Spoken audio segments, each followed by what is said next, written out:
بسم اللہ الرحمن الرحیم۔ السلام علیکم۔ حضرت سلیمان علیہ السلام کا واقعہ۔ کیا موت کا وقت ٹل سکتا ہے؟ حضرت سلیمان علیہ السلام کا واقعہ۔ کیا موت کو بھی کوئی چیز ٹال سکتی ہے؟ جاننے کے لیے اس ویڈیو کو مکمل دیکھیں اور اس چینل کو سبسکرائب کریں۔ دوستو، میں آپ کے ساتھ حضرت سلیمان علیہ السلام اور ملک الموت کا ایک واقعہ شیئر کروں گا۔ ایک مرتبہ اللہ کے پیغمبر اور وقت کے بادشاہ حضرت سلیمان علیہ السلام کو احد الاعیان نامی ایک شخص نے اپنے بیٹے کی شادی پر مدعو کیا۔ حضرت سلیمان علیہ السلام احد الاعیان کے بیٹے کی شادی میں شریک ہونے کی تیاری فرما رہے تھے کہ آپ کے پاس ملک الموت تشریف لائے اور عرض کی، اے اللہ کے پیغمبر، آپ کہاں جانے کی تیاری میں ہیں؟ تو حضرت سلیمان علیہ السلام نے فرمایا کہ مجھے ایک شادی کی دعوت پر پہنچنا ہے۔ مالک الموت نے حضرت سلیمان علیہ السلام کو خبر دی کہ آپ وہاں نہ جائیں، کیونکہ مجھے آج رات اس دلہے کی روح قبض کرنے کا حکم ملا ہے۔ مالک الموت کی بات سن کر حضرت سلیمان علیہ السلام شدید غمزدہ ہوئے کہ انہیں کیا معلوم آج رات ان کی خوشی ماتم میں بدل جائے گی۔ آپ نے شادی میں جانے کا ارادہ ترک کر دیا۔ دولہے کا والد کو حضرت سلیمان علیہ السلام کی تشریف آوری کا انتظار تھا، لیکن آپ علیہ جب نہ پہنچے تو اسے پریشانی لاحق ہوئی کہ پتہ نہیں کیا ہوا کہ حضرت سلیمان علیہ السلام تشریف نہیں لائے۔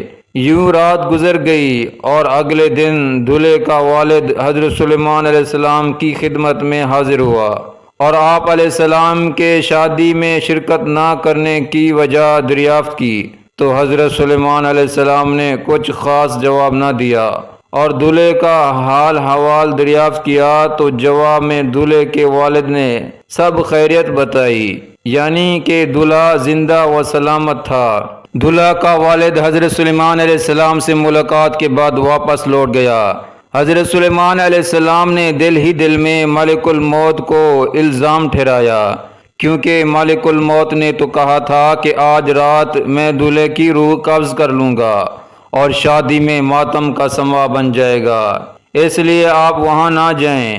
مگر ملک الموت نے ایسا کیوں کہا کہ حضرت سلیمان علیہ السلام اسی سوچ میں تھے کہ ملک الموت پھر سے آپ کے پاس تشریف لائے اور معذرت کرتے ہوئے کہا کہ میں دولہے کی روح قبض کرنے جا رہا تھا، لیکن مجھے فوراً لوٹ جانے کا حکم ملا، اس لیے میں وہاں سے واپس آ گیا۔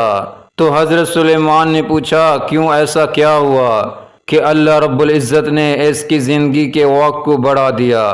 تو مالک الموت نے عرض کیا، اے اللہ کے پیغمبر، اس شادی والے گھر کے قریب سے ایک غریب بڑھیا گزر رہی تھی تو یہ تھک کر وہیں بیٹھ گئی۔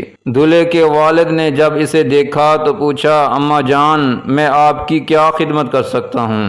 اس بڑھیا نے کہا کہ بیٹے، میں بہت دنوں سے بھوکی ہوں، مجھے کھانا کھلا دو۔ دولہے کے باپ نے فوراً اس کے سامنے کھانا لا کر پیش کر دیا۔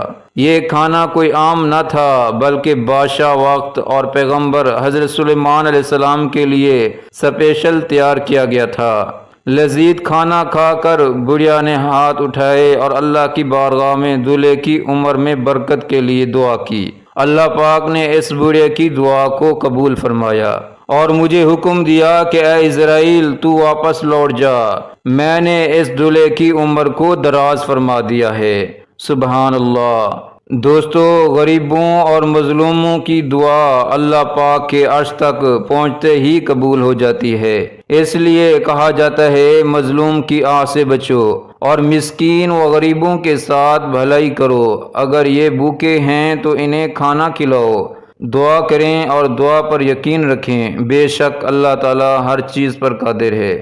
ثواب کی نیت سے اس ویڈیو کو اپنے دوستوں کے ساتھ بھی ضرور شیئر کیجیے گا۔